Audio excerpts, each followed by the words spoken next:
Doctor और frontline worker से बात करते हुए भावुक हुए पीएम मोदी। देश के प्रधानमंत्री नरेंद्र मोदी कोरोना वायरस महामारी के खिलाफ जारी जंग में लगातार बैठक कर रहे हैं।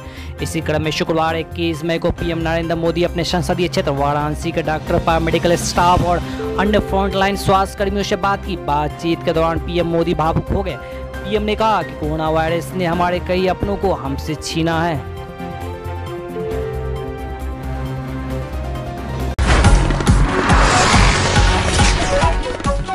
बिहार में पिछले 24 घंटे में 5,871 कोरोना संक्रमित मिले। पटना बिहार में लॉकडाउन लगने के बाद से कोरोना संक्रमण के मामले कम होते हुए नजर आ रहे हैं, लेकिन कोरोना वायरस से होने वाले मौतों की संख्या बढ़ती जा रही है, जो प्रदेश के लोगों के लिए चिंता बढ़ती जा रही है। बता दें कि पिछले 24 घंटे में यानी बीते गुरुवार को 98 लोगों की इलाज के दौरान मौत हो गई थी।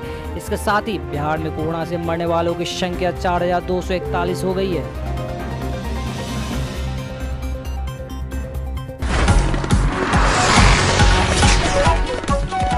तीसरी लहर से पहले बच्चे में दिखी एक और नई बीमारी। आपको बता दें कि विशेषज्ञों ने पहले ही कोरोना की तीसरी लहर की चेतावनी दे दी थी, जो बच्चों को सबसे अधिक प्रभावित कर सकते हैं। लेकिन तीसरी लहर के आने से पहले ही महाराष्ट्र में बच्चों को दिखी नई लक्षण मल्टी सिस्टम इन्फ्लेमेटरी सिंड्रोम नामक बीमारी के चपेट में आ रही है।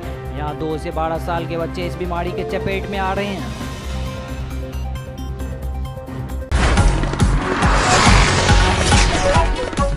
आज सुबह एक दुख खबर पंजाब के मेगा से आई है, जहां के लंगियाना गुड़गांव के पास कल रात 1 बजे एयरफोर्स के फाइटर विमान MiG-21 क्रैश हो गया था, जिसमें पायलट अभिनव चौधरी की मौत हो गई थी। प्राप्त जानकारी के मुताबिक हादसा बहुत भयानक था। इस पूरी घटना पर भारतीय वायुसेना ने गहरा अफसोस जताया और जांच के आदेश दिए हैं। MiG-21 पायलट अभिनव चौधरी की 1.5 साल पहले हुई थी शादी।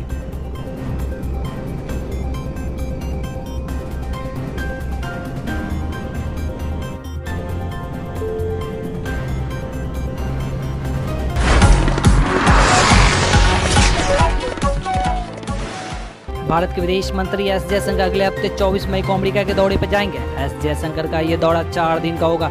24 मई को अमेरिका जाएंगे, 28 मई को लौटेंगे। शुक्रवार को विदेश मंत्रालय की ओर से जानकारी दी गई थी। जानकारी के मुताबिक कोरोना संकट, वैक्सीन समेत दोनों देशों के बीच कई अहम मुद्दों पर इस दौरे के दौरान चर्चा हो सकती है।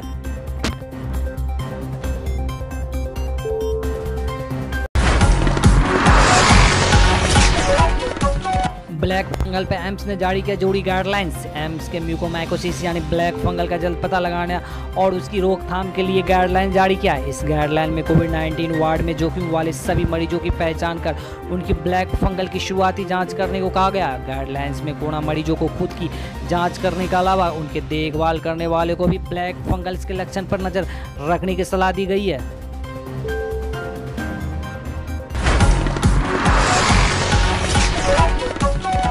चौबीस घंटे मिले कोरोना के 2.5 लाख मरीज, 4200 लोगों की मौत। देश में कोरोना वायरस के कारण 4200 लोगों की जान गई है। गुरुवार को कोरोना से हुई मौतों की संख्या 4000 से कम थी, लेकिन एक दिन बाद ये आंकड़ा फिर से बढ़ गया। केंद्रीय स्वास्थ्य एवं परिवार कल्याण मंत्रालय ने शुक्रवार को आंकड़े जारी करते हुए बताया कि पिछले एक दिन में कोरोना वायरस के 2,59,591 नए मामले मिले हैं, जबकि 3,57,295 मरीज ठीक होकर अपने घर लौटे हैं।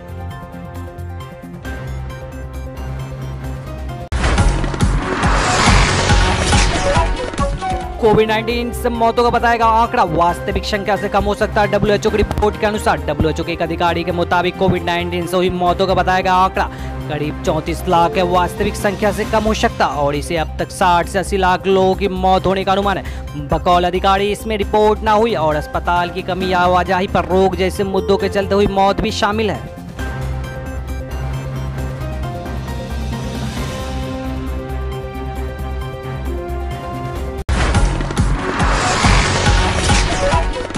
फाइव जी कोरोना फैला रहे ऐसी अफवाह पर सख्त कार्रवाई की जाएगी। देश में चल रहे 5G नेटवर्क ट्रायल को कोरोना के संक्रमण के लिए जिम्मेदार बताए जाने की बहुत सी अफवाह उड़ रही है, जिसके चलते कई स्थानों पर 5G टावरों को नुकसान पहुंचाया गया।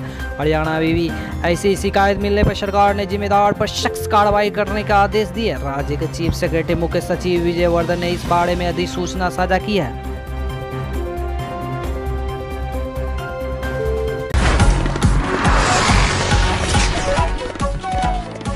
ईस्ट रेलवे ने पारा मेडिकल स्टाफ के लिए निकाली भर्ती। ईस्ट रेलवे ने पारा मेडिकल स्टाफ यानी रिसेप्शनिस्ट, सीएसपी यानी फिजिशियन, रेडियोलॉजिस्ट और विभिन्न स्पेशलिस्ट, नॉन स्पेशलिस्ट के पदों के लिए भर्ती निकाली है। इसका ऑफिशियल नोटिफिकेशन जारी कर दिया गया। इच्छुक उम्मीदवार 27 से 28 मई 2021 को आयोजित किए जाने वाले वॉक इन इंटरव्यू में भी शामिल हो सकते हैं।